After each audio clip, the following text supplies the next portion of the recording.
ലിതുൻദിറ ഖൗമൻ മാ ഉൻദിറ ആബാഉഹും ഫഹും ഗാഫിലൂൻ. മക്കത്തെ മുശ്രിക്കീങ്ങളെ സംബന്ധിച്ച് അള്ളാഹു ഖുർആനിൽ പറഞ്ഞ ആയത്താണ്.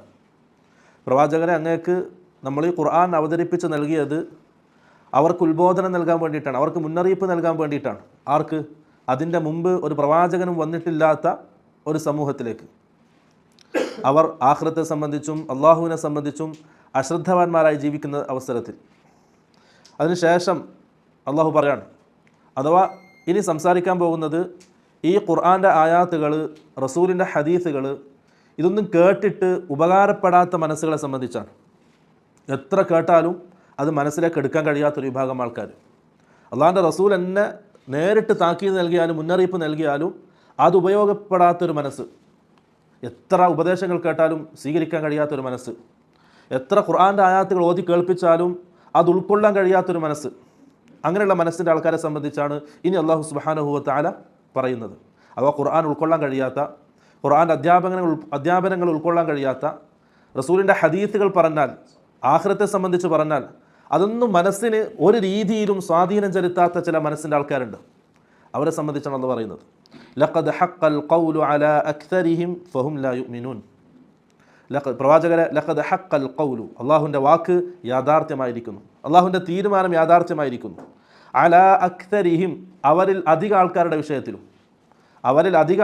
വിഷയത്തിലും, അള്ളാഹുവിൻ്റെ തീരുമാനം വന്നു കഴിഞ്ഞു. അവരെന്തെയില്ല? ഫഹും ലാ യുഅ്മിനൂൻ, അവർ വിശ്വസിക്കുകയില്ല. അവരുടെ മനസ്സ് അങ്ങനെ അടഞ്ഞു പോയിട്ടുണ്ട്. പിന്നീട് അള്ളാഹു അവരുടെ അവസ്ഥയെ സംബന്ധിച്ച് പറയാൻ ശേഷമുള്ള ആയത്തുകളിൽ, ഇന്നാ ജഅൽനാ, നാം ആക്കി, ഫി അഅനാഖിഹിം, അവരുടെ കഴുത്തുകളിൽ നാം ആക്കി, അഗ്ലാലൻ, ആമങ്ങൾ, പൂട്ടുകൾ, ഫഹിയ ഇലൽ അദ്ഖാനി, ആ ആമങ്ങൾ, പൂട്ടുകൾ, ഇലൽ അദ്ഖാനി, അവരുടെ താടിയല്ല് വരെയുണ്ട്. ഫഹും മുഖ്മഹൂൻ, അവർ തല മുകളിലോട്ട് ഉയർത്തിപ്പിടിച്ചവരായിരിക്കുക. അവർക്ക് എന്തെയില്ല? ആ തല വലത്തോട്ടോ അല്ല ഇടത്തോട്ടോ തിരിക്കാൻ കഴിയാതെ രണ്ട് കൈകളും കഴുത്തിനോട് ചേർത്ത് വെച്ച് കഴുത്തിൽ ആമം അണിയിച്ചവർ. അവർക്ക് എന്തെയില്ല? തല തിരിക്കാൻ കഴിയില്ല. അള്ളാഹു എന്തിനാണ് ഉപമിച്ചത്? അവർക്കിടയിൽ ഖുർആൻ്റെ ആയാത്തുകൾ പറഞ്ഞാൽ, ഹദീസുകൾ പറഞ്ഞാൽ ഒന്ന് തിരിഞ്ഞു നോക്കാൻ പോലും അവർക്ക് കഴിയില്ല. ആ രീതിയിൽ മനസ്സ് കല്ലായവർ, മനസ്സിൽ ദലാലത്ത് നിറഞ്ഞവർ.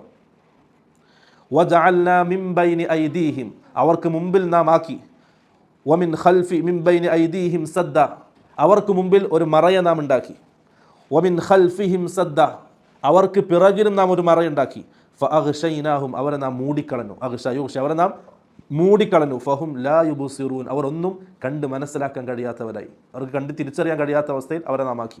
അത് അള്ളാഹിൻ്റെ ഭാഗത്തുള്ള ശിക്ഷയാണ്. ഇത് ഒരു വിഭാഗം ആൾക്കാരെ സംബന്ധിച്ച് അള്ളാഹ് പറയുന്ന വാക്കാണ്. ചില ആൾക്കാർക്ക് ഖുർആൻ എത്ര ഓതിക്കൊടുത്താലും അവരുടെ മനസ്സിലേക്ക് ഉൾക്കൊള്ളാൻ കഴിയില്ല.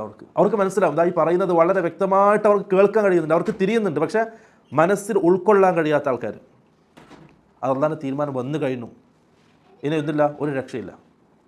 റസൂലിൻ്റെ ഹദീസുകൾ പറഞ്ഞു കൊടുത്താൽ, ആഖിറത്തെ സംബന്ധിച്ച് പറഞ്ഞാൽ, കുറേ ഉപദേശങ്ങൾ നൽകിയാലും ആ മനസ്സിന് യാതൊരു കുലുക്കം ഉണ്ടാവില്ല, ഒരു ചിന്ത പോലും ഉണ്ടാവില്ല. അത് അള്ളാഹിൻ്റെ ഭാഗത്തു നിന്നുള്ള ഏറ്റവും വലിയ ശിക്ഷയാണ്. ദീൻ ഉൾക്കൊള്ളാൻ കഴിയാതിരിക്കുക എന്നുള്ളത്. അള്ളാഹു കാക്കട്ടെ, നമ്മളെയും നമ്മുടെ കുടുംബക്കാരെയും നമ്മുടെ നാട്ടുകാരെല്ലാം അള്ളാഹു കാക്കട്ടെ. ഖുർആൻ്റെ ആയാത്തുകൾ കേട്ടാൽ, പുതിയ പുതിയ ഇൽമുകൾ കേട്ടാൽ അതിനനുസരിച്ച് ചിന്തിക്കാനും മാറാനും അള്ളാഹു നല്ല തൗഫീഖ് നൽകാൻ അനുഗ്രഹിക്കുമാറാകട്ടെ. എത്രയോ ആൾക്കാരുണ്ട് ഖുർആൻ്റെ ആയത്തുകൾ പല പ്രാവശ്യം കേട്ടിട്ടുണ്ടാവും, തൗഹീദ് പല രീതിയിലും വ്യക്തമായി കേട്ടിട്ടുണ്ടാവും, പക്ഷേ ഉൾക്കൊള്ളാൻ കഴിയാത്തവർ, അള്ളാഹിൻ്റെ തൗഫീഖ് ഉയർത്തപ്പെട്ടവരാണ്. അതാണ് ഈ പറഞ്ഞ ആൾക്കാർ. ലഖദ് ഹഖൽ ഖൗലു അലൈഹിം, ലഖദ് ഹഖൽ ഖൗലു അലാ അക്സരിഹിം, അവരിൽ അധിക ആൾക്കാരിലും അള്ളാഹുവിൻ്റെ ആ വാക്ക് യാഥാർത്ഥ്യമായിരിക്കും. അള്ളാഹു കാക്കട്ടെ.